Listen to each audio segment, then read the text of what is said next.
Use the plastic wedge to remove the upper parts of both handles. There are 2 brackets under each which you remove.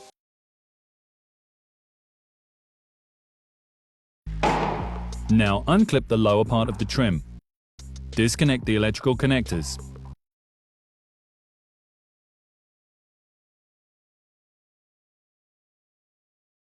Unclip the tailgate panel and take it out towards the rear window.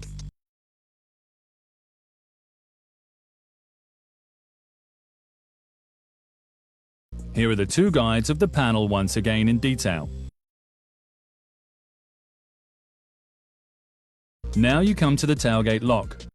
Disconnect the electrical connector and unscrew the 2 mounting screws.